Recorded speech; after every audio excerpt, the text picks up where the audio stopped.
আর বন্ধুরা, আজকে আমি নিউ রেসিপি নিয়ে চলে আসলাম, যেটা হচ্ছে মটন কিমা ঘুগনি। চলুন দেখে নিই এই মশলাগুলো আমি কি কি দিয়েছি।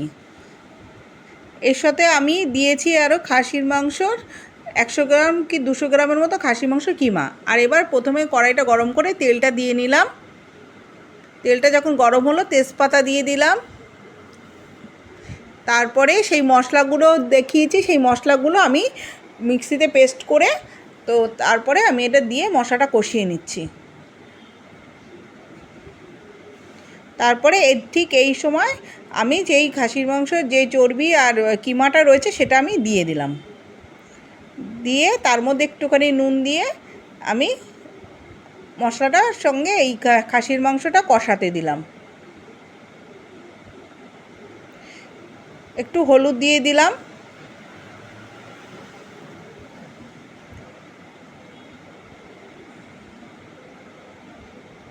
এইভাবে কষাতে হবে মশলা দিয়ে।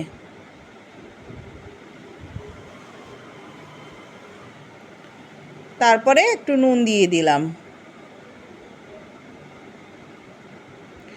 তারপরে ঠিক এরকমভাবে কষাতে হবে। আমি কিন্তু এর মধ্যে একটু জল দিইনি।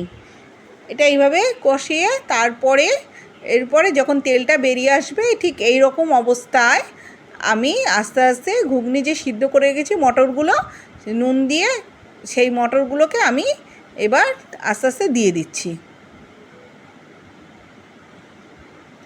আর এখানে কিন্তু গরম জল ব্যবহার করবেন। এখানে গরম জল না ব্যবহার করে মটরগুলো আবার শক্ত হয়ে যাবে, তাই আমি গরম জল দিয়ে মটরগুলো দিয়ে জল দিয়ে দিয়েছিলাম। তারপরে আমি ভাজা মশলা আর গরম মশলা একসাথে দিয়ে দিয়েছি।